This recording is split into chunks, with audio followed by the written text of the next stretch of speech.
dire qu'on va nous donner quelque chose de mieux pour nous. C'est vrai, il faut tout dire. Mais si tu veux, cette attitude, ce jeu avec la matière, tu peux l'acquérir que Shabbat. Oui. C'est que lui qui te détend. C'est-à-dire que tu ne crois pas vraiment. Tu dis ok, c'est une marionnette.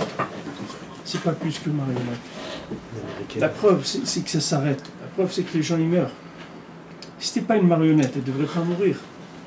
C'est ce que si on s'est investi tellement dans ces jours de la semaine, on a tellement construit dans ce monde, on a tellement acquis de biens et de choses, etc., même de réussite dans un domaine de ce monde, quelqu'un qui est devenu un prix Nobel de ça, ou il est arrivé à ça.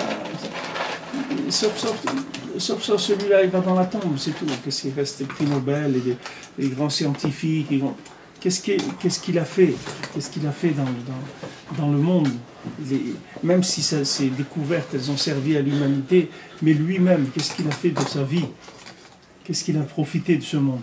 Profiter de ce monde, ça veut dire s'investir dans Shabbat, c'est-à-dire le moins tu t'y trouves dans ce monde-là, le moins tu te trouves présent dans les 39 travaux, le mieux c'est.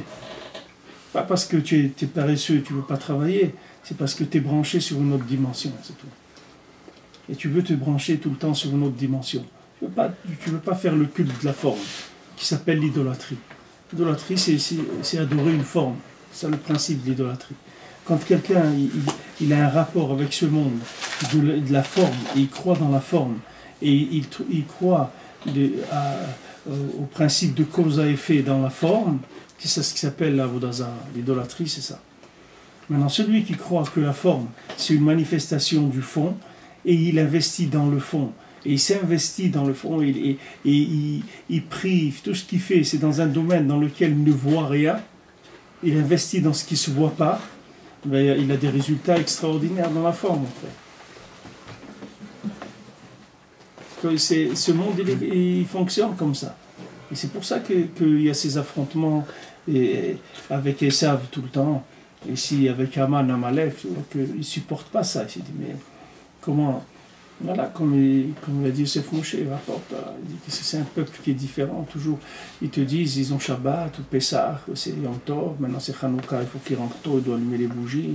Pendant une semaine, ils ne mangent pas de pain, il faut même une miette de pain, il est comme un fou. Il dit, c'est quoi cette folie-là?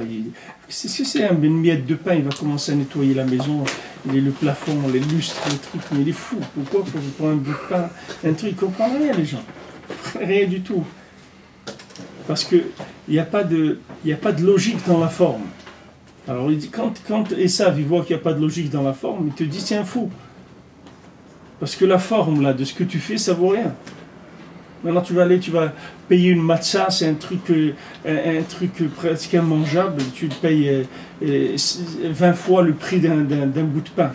Et pour manger un truc qui va te faire mal au ventre, et on dit c'est quoi, ils s'en foutent, c'est quoi leur truc? C'est comme ça. Tu vas construire la cabane, tu vas faire ça. Tu vas avec le loula. Il n'y a que des trucs que dans la forme, les gens ne comprennent pas. Mais toute cette agression, si tu veux, de la logique, de la forme, c'est elle qui te rentre le da'at du Shabbat. Quand tu vois, quand tu as un étrog à Sukkot, tu prends ce hétrog, il est beau, il sent bon, etc.